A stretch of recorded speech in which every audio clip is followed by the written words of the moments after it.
Hello, YouTube. This is our comparison between Howl-O-Scream 2016 and Halloween Horror Nights. Now, I've not been through all of Halloween Horror Nights this year, but I've been to 6 others before, so it's going to be a little bit of a general comparison when it comes to Halloween Horror Nights, with the exception of Texas Chainsaw Massacre and the Bill and Ted Show. That's what I've seen before. I did see the Halloween House, the lights on, not the behind the screams, but when before it was operational, because we are both now team members and working as attendants, which is why I haven't seen the houses, because I've been working, which is good. But so we're gonna start with Howl-O-Scream, the negatives. Yeah. Then we'll get to the positives. Then Halloween Horror Nights. Okay. First on the list for Howl-O-Scream is there aren't as many houses. There's only 7 houses this year for Howl-O-Scream, which, you know, it's not a huge thing, but, you know, more to see is always better. And if you don't like one of the houses, you have a better chance of seeing something else you like.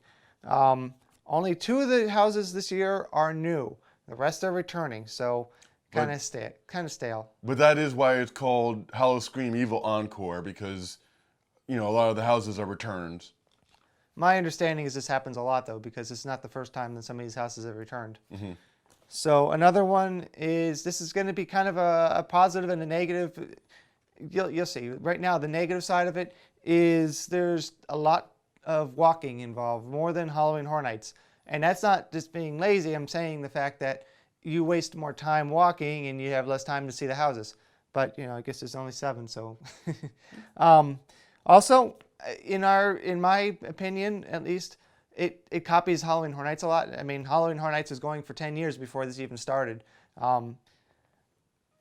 So I don't know how much of it is original and how much of it isn't, but it seems like a lot of scare zones and things like that, we went through the houses. It's like, oh, I remember saying almost the same thing at Halloween Horror Nights the past year. The dolls that are featured all throughout the marketing. That guy right there. It's in the front of the park, as you see here. It's on the billboards everywhere. On the shirts. The merchandise. Merchandise. Yeah. We went through the whole event. We couldn't find them anywhere. And we even asked, we got conflicting answers. Somebody said he might be in one of the roaming hordes, but we saw all the outside stuff and he wasn't there. And then we asked somebody else later on that night, and they said, no, he does not show up in the event at all. He's just, you know, the mascot, kind of. Which we both thought was strange, because it would sort of like be going to Halloween Horror Nights with Chance being all over everything, and she wouldn't have a house. Or even a presence. Yeah. You couldn't even find her.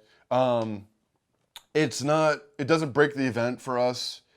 But, like, I did see on the billboard, you know, an evil puppet. Oh, yeah. That's for me. And he's even a backstory of the creator, Carver, which there is Club Carver. Yeah. Maybe we didn't stay in Club Carver enough. Maybe they come out and dance. I don't know. But I was thinking it would be at least in the scare zones, or at least present somewhere. And Chance isn't overdone, but you can see her. She's in the scare zone and the house as well. Another one, which is picky, but this event guide, which I'll get to more later, is a matte finish, which is kind of a cheaper way of making it. Mostly, though, blacks don't come out as well on matte finish. So, not a big deal, but it's something that I would have preferred to have, something that's folded and glossier, nicer looking event guide. Scare zones. We're going to talk about them in a little bit, but we couldn't find the information on all the names. They're not on the event guide. They're not on the website. They're not listed very well. There are signs in the park, and that's about it. Yeah. I will say, when you're entering and leaving the zones, it has the name on both sides. So that is one thing that they do that Halloween Horror Nights does not do. Sometimes they do, but not very regularly. Yeah. Like there were 7s throughout the Scare Zone 7, so it's kind of labeled. A few of them, but yeah, a lot of times I don't. But it's on the event guide. It's on the website. If you look at reviews, it's a little more clear.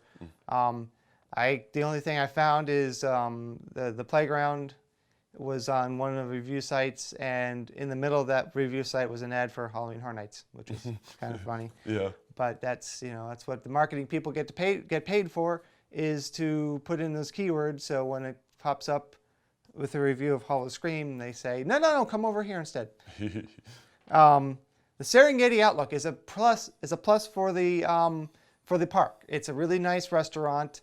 It had really good food when we were there. It's a negative here because it's not open during Howl-O-Scream, which is unfortunate because it's the one place we went to before that was like, oh, I really like this food. I want to come back, and now you can't. Yeah. And we couldn't even go there right before the event, like an hour before the event. It was already closed. Yeah. So I ended up having pizza, which wasn't very good. There's only one park. Halloween Horror Nights is at Universal, of course, and there is the Universal Studio side and the Islands Adventure side. Now, and Island stays open for a few hours during Halloween Horror Nights. right, but even if it didn't, if you go like we used to, if you come up from another county or another state or another country, most likely you're going to be doing stuff during the day, and I feel like Universal Studios with Islands of Adventure has more stuff to do. So if you go for several days, you might run through Busch Gardens a little faster and you run out of things to do. You could drive all the way to Orlando, but that's a 3-hour round trip. And if you're coming from out of town, you're paying for a hotel. You might not even have a rental car. It's not super far, but time when we used to go, we would barely get sleep even. It would be go. So you really want to waste even an hour and a half in a car. So the Busch Gardens navigation app, it's all right. It tells you some things, but the navigation itself is they just put big dots on the map, and it's kind of hard to follow. Also, the park itself is. We're not that familiar with the park, but it seems kind of hard to navigate. There's some areas where I looked over and I saw a big open area that looked like it was just trees, and then I looked a little bit more, and there's a pathway, but it's not really well defined. So I'm thinking, is this for team members? Is this for guests? I wasn't really sure, so we just started following it. Oh, that is the way to get to the next thing. So that's sort of a negative about the park itself, but the events at the park. So know. So that's my list of upside down smiles. Now for Brian's. I'm going to reiterate a little bit about the no icon or the presence of the icon. Like I said, like an evil puppet is something I'm interested in. If I was really, really, really amped up to go there and see that, it would have been a big letdown, to find that he's not there. It's not a deal breaker, there's still plenty of great things to see. It's just, it's a strange decision. Yeah. I just think, the Universal's maps are just better. They name the houses, they name the zones.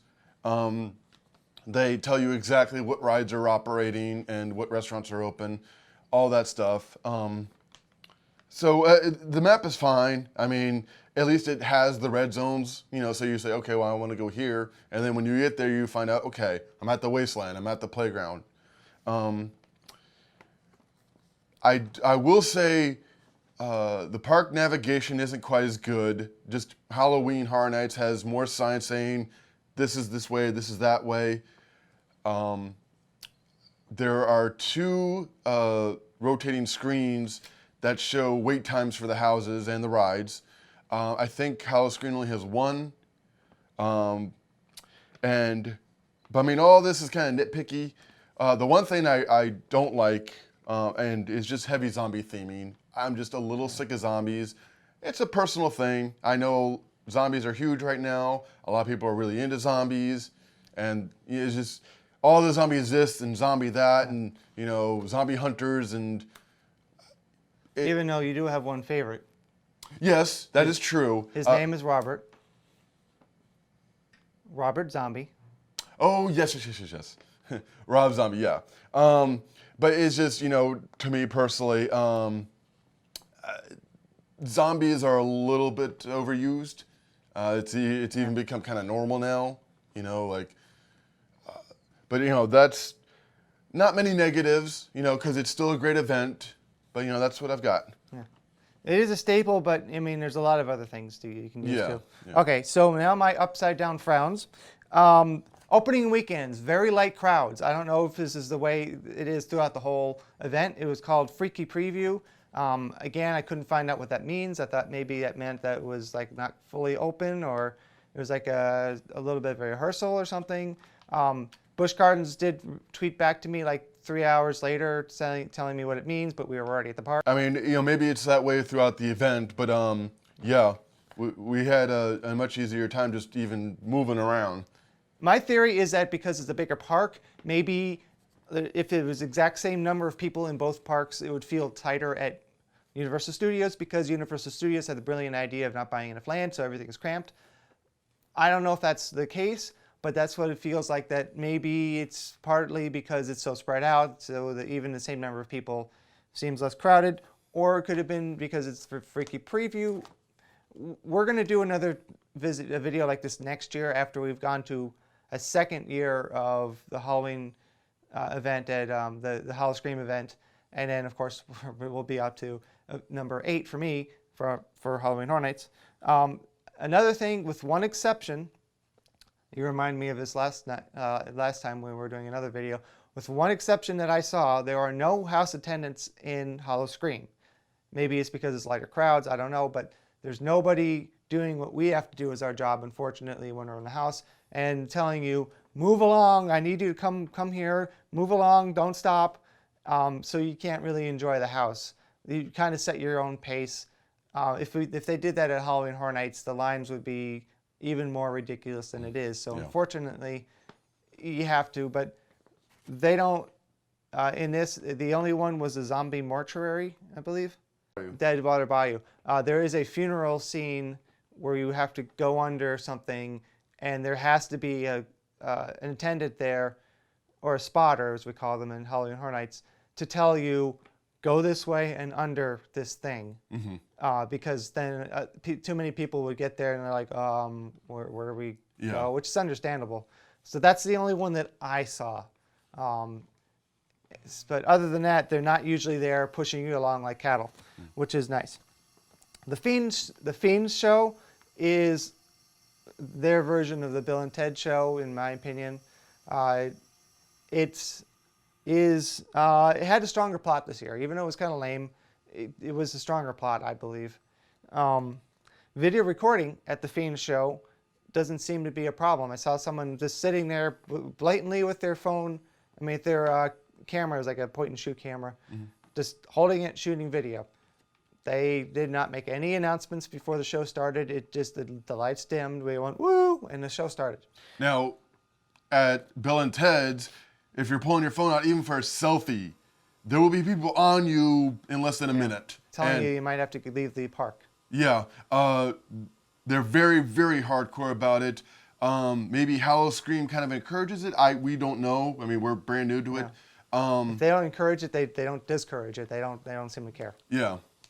So another thing is that you don't have to leave the park. It's open during the day, and then the park transforms. Maybe it's because it's a bigger park, I'm not sure, but you don't have to leave the park between the daytime and the nighttime. You just walk over, get a wristband. We did, because I bought a little Grover puppet, which I probably should have used the package services instead of going back to my car. But I had a hat that I wanted to wear that I didn't want to carry around during the day. Unfortunately, there was a zombie or a victim that you can stick your hand through in the park. And I wish I had my Grover puppet, because that would have been really twisted and wrong, but hilarious. But it was in the car, and there was no re-entry, please. So slightly more themed queues. That's something that I've been wanting to see in these events for a while. I know it's tough for them, but there isn't really a whole lot in the queues. It's just a bunch of up and downs. And sometimes videos and projections.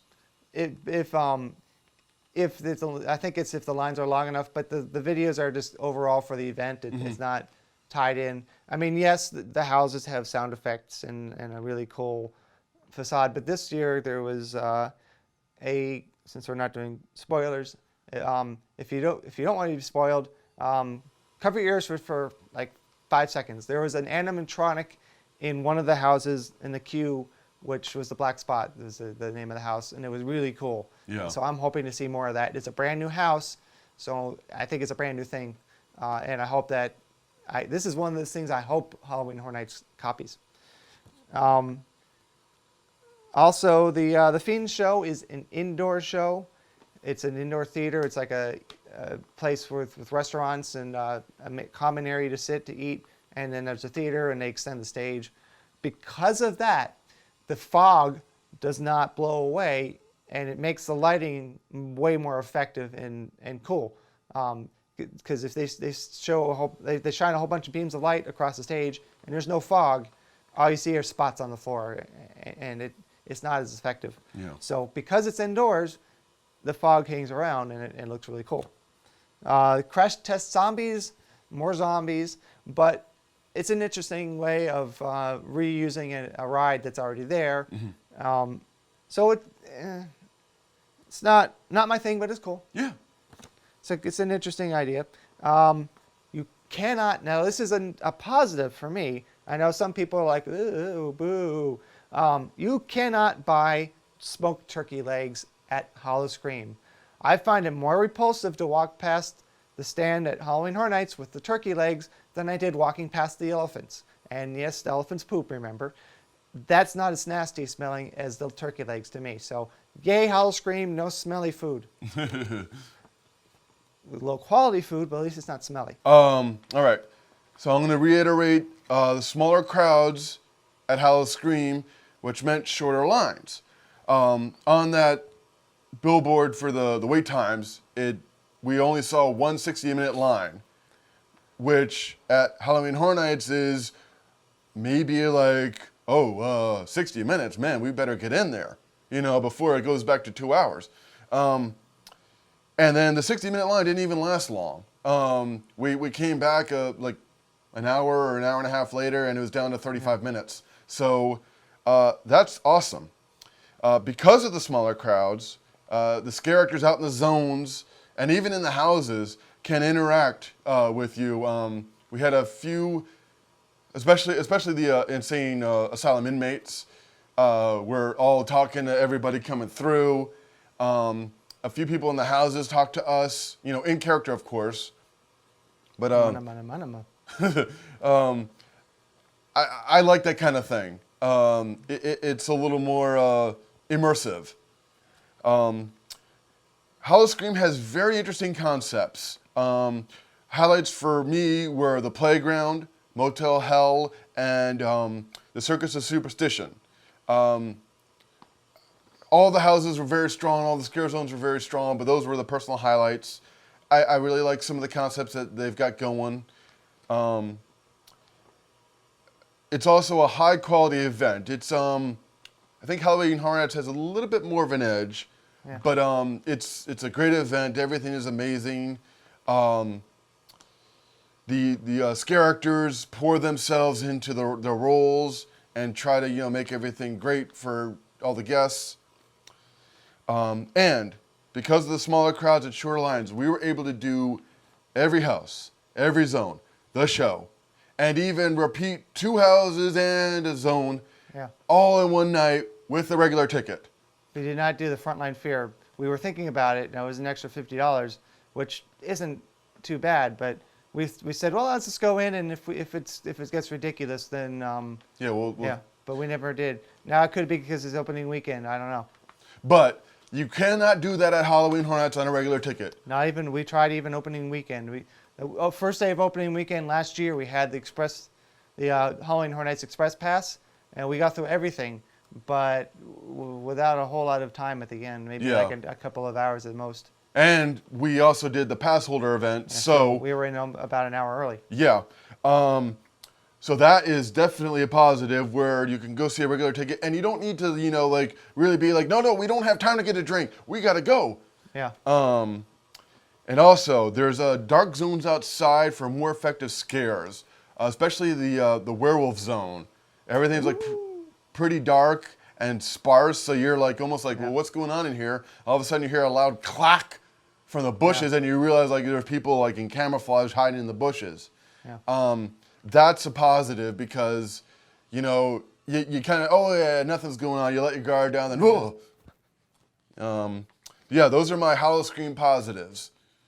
All right. Not so great things about Halloween Horror Nights. Again, we're some of these people who have to do this, but house attendants in every house, at least 4 to 5, we call them spotters. Now we are in the houses for other reasons. If there's an emergency, we know where the emergency exits are, so we can point to people to that. Or if they're right next to the emergency exit, sometimes it's actually better to go back to the entrance so that the pathway for the emergency exit doesn't get too blocked up. And if there's an issue, every once in a while someone gets a little scared and punches a scare actor. Luckily, I haven't seen it happen, but we are there as a witness. But the biggest thing we do is this cattle prodding, and basically move people along the line as quickly as possible. Even if they're tightly packed, we still have to be like, come on, keep going all night long. If we don't, we get not yelled at, but talked to as, oh, you're not moving the line fast enough. We didn't get this award for the most people through a house or things like that. So unfortunately, it's necessary because the wait time already goes up to 120 minutes or more, depending on the house. But it takes away from the fun if you want to stop for a moment and take a look around and you have someone on you already. But unfortunately, that's what we have to do. We don't have enough experience with the Howl-O-Scream. We're going to go back again next year, but it seemed like a much smaller crowd, which was nice. So there have been years at Halloween Horror Nights where we just want to get across the park to something else, and it's like being in the front row of a concert. Just the simple task of walking forward is almost impossible. Yeah. It's just, that's how tight the crowds are. So it's a little frustrating because you're already kind of short on time and you just want to get to the bathroom or another house and you just can't walk through the park.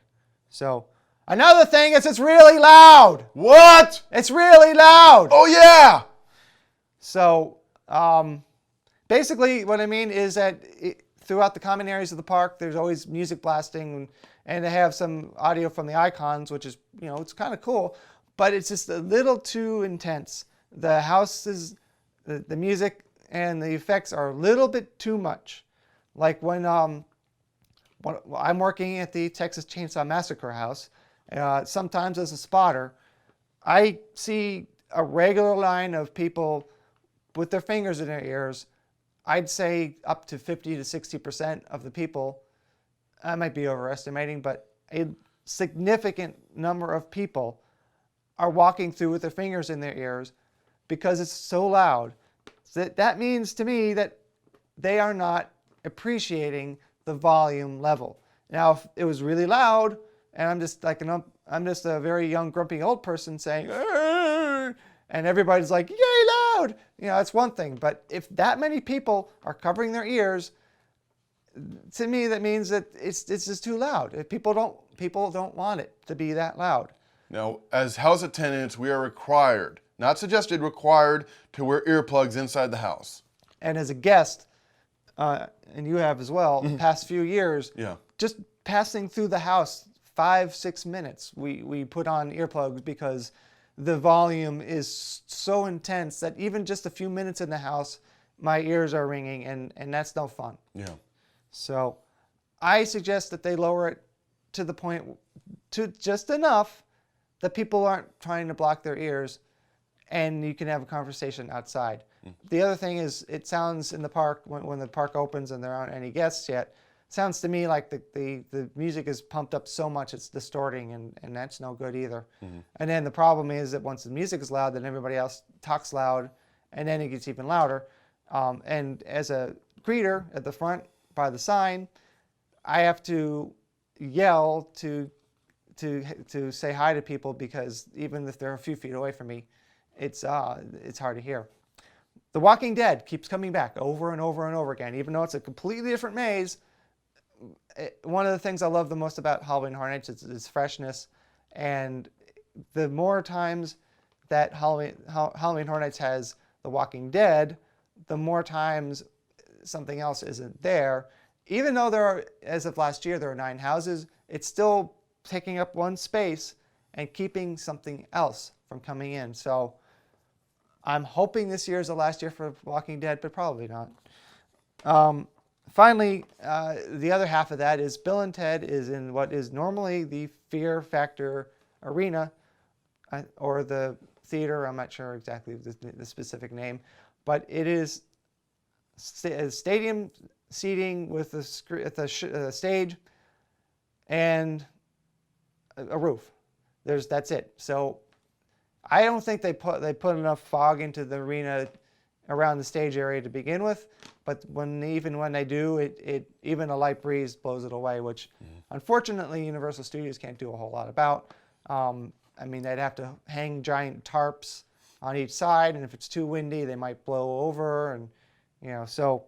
But I still count that as a negative, because it takes away from the show, because they have all this cool lighting and you can't really see it. And now that's my negatives about Halloween Horror Nights. Now Brian's list. All right. I think that's where we were, right? Yeah. My first complaint are the lines. Why do we have to draw so many? Oh, wait, no, that's not it. Now look, when you're going to a theme park or a Halloween event, yes, you're going to expect to wait in line. It's just something you got to do. But it gets a little crazy if you're really good at what you're doing and you know exactly what you want to do and you've got everything planned out, you can maybe see 4 houses in one night on a regular ticket. Getting Express is pricey, and it kind of guarantees you see everything, but even so, it's just a little crazy where I've heard people say that they've had to just leave lines because it was just too much, and they wanted to see something else. Part of that is the heavy crowds. Like what he said. Sometimes when you're trying to go somewhere, The Exorcist has a 45-minute wait. All right, let's get in there before it goes back up to 60 minutes. And then you're doing this. Yeah. And oh no, I need to get there. What's going on? And he means dense crowds, not like fat people. Yeah. I will back him up. The music is a little bit overwhelming. Yeah. During 25, we left one house and he said to me, "Asylum in Wonderland?"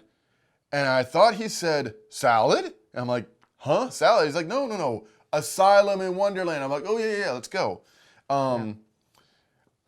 It's a little tough to even, talk sometimes. Like when a guest is asking me a question, I got to do this, and like leaning real close. I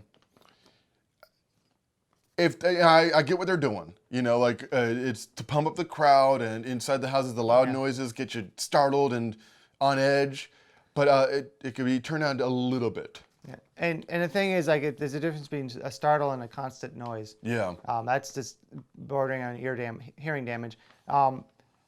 And they actually do test the levels. The OSHA and maybe another organization comes in and inspects and actually walks through the house with an audio meter. And sometimes the people in the house, us, the attendants, the spotters, carry a audio meter, a VU meter with us, and that tells me that, to me, that means that they're pushing the levels as high as they can, just going under the limit where they would have a problem.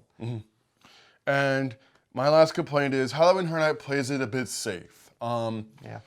Yes, I understand the event is scary, the event is hardcore, it's very serious, but at the same time, when you get that many people coming in, somebody's going to complain about something. For example, last year in, what was the name of that zone in Central Park last year?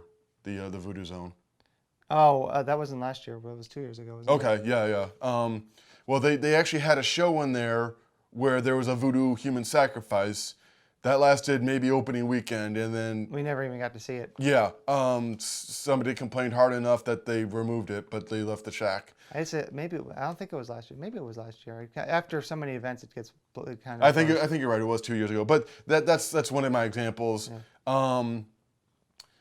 You know, I get it. They want everyone to enjoy themselves and be like, ooh, ha ha ha, you know. But and we don't want an extreme Halloween event. That's not what we want. But like, yeah, it's a little bit safe. It's supposed to be a little scary, and it never is to me. Yeah. I know a lot of people go through the houses and scream and run and stuff, but so this is, if you're still, for the two people who are still watching, if you agree with us on that, if you're going to Halloween Horror Nights, every time there is an exit survey, you're only one voice, but you do count. They do pay attention to the surveys. When we went through our orientation, they're like, these are the things that people said, and so they do pay attention to the surveys. You know, even if you think they don't, just put your opinion in. If you think it should be scarier, put it in. Enough people say it, they are probably going to listen. Yeah.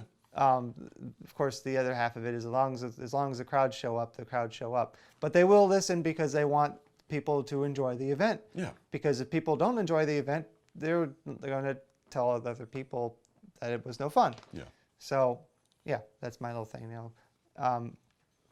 And sometimes as a pass holder, I think we get a survey in the email as well. So yeah. Pay attention to the surveys is what I'm saying. Yeah. All right. So. And I will give an example of, I did take a survey through email where it asked me a bunch of questions about Halloween Horror Nights and saying, it gave me a bunch of different package options saying, which would you prefer? And one of them was what is basically the ultimate frequent fear. So they are paying attention, like, you know. Right. I think that was, actually it's not the annual pass holder.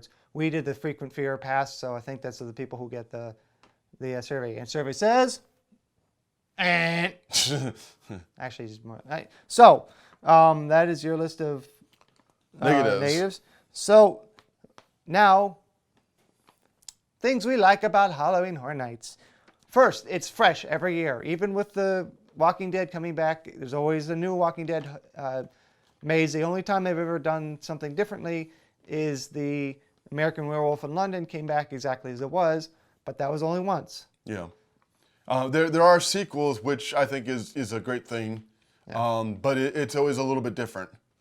And every once in a while, a scare zone will become a house, but of course, yeah. If there's a house, it's automatically going to be different because it's not a scare zone.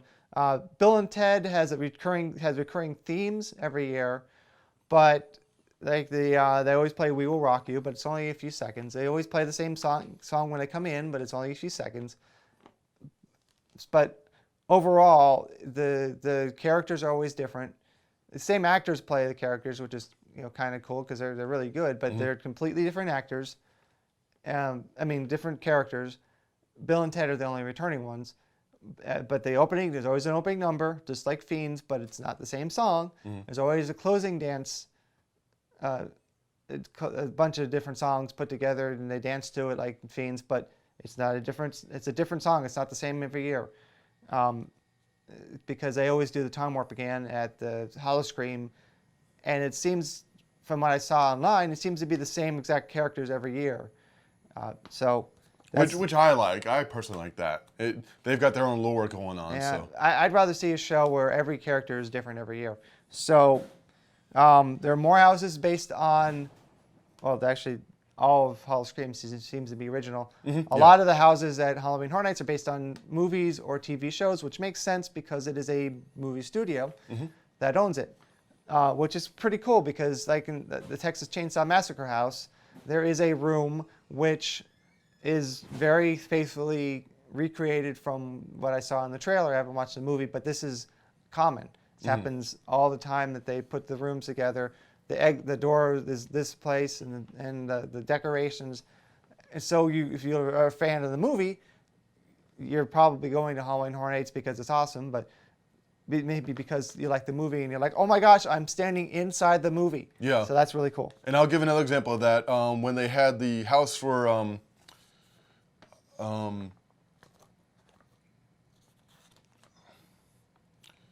the cabin in the woods, the elevator scene, and I felt like I was on the set of the movie. The elevators were exactly the way they were on screen. It was the aftermath of blood all over the place. The merman was there. It was amazing. Amazing. It was huge. So the other thing is it's always a strong icon. It's always visible, except for the year they did Lady Luck, which wasn't a strong icon. And they're always visible. They have at least a scare zone. More recently, they also have a house. So that's really cool too. Islands of Adventure, it's more to see during the daytime, like I mentioned before. Overall, it's kind of intangible, but I think their theming and their marketing and their whole package is a little more well put together. It's just, I don't know how to put it. It just seems more polished, I guess. There's an even better event guide. This is the event guide here. It was in my pocket, so it's not very clean. But you can see here, map, everything's defined. Where the scare zones are, where the entrance to the house is, where the exit of the house is, service dogs, all these things like that. Here's all of the houses with descriptions, same side. Here is the scare zones, listed, a description. Shows, listed, description, and the times, and all the open attractions. There's not a description of the attractions, but it's pretty easy to figure out all the different icons. Everything's all on one side, so we just look at it, you know where you're going. Can't say that about Howl-O-Scream's event guide. It's a fine map. It's just not as good. So, better dining options during Halloween Horror Nights. There's a whole city walk thing. We used to always go to the Hard Rock. There's also the new Toothsome Chocolate Emporium and Savory Feast Kitchen, which is pretty awesome. And of course, there's many other options on the other side for dining. It's a little more expensive, a little more inexpensive. There's a Burger King Express, things like that outside the park, which is also very nice. There also seems to be more non-roller coaster thrill rides open during Halloween Horror Nights. I don't like roller coasters, and that seems to be a majority of the ones over at Howl-O-Scream. So that's more of a personal thing for me. There's better ice cream at Halloween Horror Nights because it's Ben and Jerry's, not Edie's. And finally, as I mentioned, all rides are listed on the guide, which are open. So that's my list of Halloween Horror Nights. There's a couple of unfair, neutral things. A few. Again, we found Halloween Horror Nights easier to navigate. We've also been there many, many times, so that might be a little slanted. For us, it's farther to drive, which it used to be equal distance from where we used to live. So that's a little negative, but that's only for us, so that's not really fair. And we haven't really explored the area around Tampa like we have in the past for Orlando before we even moved into the area. But I feel like there's more things to do. So if you go there for a few days or a week, you know, you have Disney not very far away. There's other attractions in the Orlando area. So if you're looking to go to one of these two events and you want to do other stuff while you're in town, we feel like there's more stuff in Orlando, but we could be completely wrong. So that's why it's so. Alrighty. My first Halloween Horror Nights pro is just very strong quality, amazing details in both the houses and the scare zones. It doesn't seem like it would be, but this is something that they have to work on all year round. They're constructing for months. They're probably working on the contracts for months and just, everything. And it really pays off. You could it feels like you're on the set of a movie. It really does. Yeah. There were times where I was in houses and I really felt like I was, immersed and inside, the world that they were trying to present. Now, Halloween Horror Nights has a lot of houses and zones that are based on movies or TV shows. And guests like that because they know what they're getting into. Right. If they're a fan of American Horror Story, they know exactly what they're going to expect. If they're a fan of Krampus, they know exactly what to expect. Halloween, Cabin in the Woods, Evil Dead, The Walking Dead. There's several examples where that's probably the main draw for a lot of guests. Yeah. And plus, they've got the original houses. There's 3 this year. Yeah. There's Tomb of the Ancients, Ghost Town, and Lunatic's Playground. Now, people are maybe, taking a chance and going to the original houses and coming up pleasantly surprised. Yeah. Working in Ghost Town, I've seen a lot of positive reaction working inside the house from the guests. And that's great, because that's how you get fans. Yeah. You go in there, you're like, oh, maybe I'll check out Tomb of the Ancients, 10-minute line. What could go wrong? And they go in there and they're impressed. That's awesome. Yeah. Because of this, Halloween Horror Nights are the kings of Halloween. Yeah. We personally feel like, they put on the strongest event. Yeah. They were first in the area. Yeah. And I like their maps better. I mean, like you pointed out, it's a lot more detail. Yeah. And the park navigation is awesome. Yeah. There's more signs. Like, let's say it's the first time you've ever been in the park. You want to go see Halloween. You will see signs all over the place saying Halloween this way, Halloween that way. Yeah. And there's 2 lit up signs that rotate through all the attractions that are open. Electronic signs. Yeah. And they'll say the wait times. Sometimes that's a little inaccurate, but it's a good thing to have. Those are my pros. I do want to say both events are similar and amazing. You can be a fan of Halloween Horror Nights and be a fan of Howl-O-Scream. You can be a fan of Howl-O-Scream and like Halloween Horror Nights. There's no competition really. I mean, they both do Halloween justice. It's my favorite time of year, and I'm really happy about that. And I love how all the scare actors and everybody who works really believes in the event. They pour themselves into it, and they try to make the best experience possible. So that's our video. It's a little bit long. Hopefully you survived. Thank you for watching. If you haven't subscribed, please subscribe. If you really like this video, comment, like it, of course, share it across social media, including YouTube, and just let people know. And thanks for watching.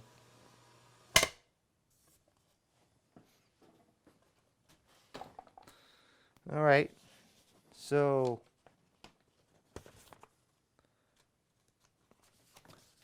Halloween Horror Nights versus ramen noodle soup.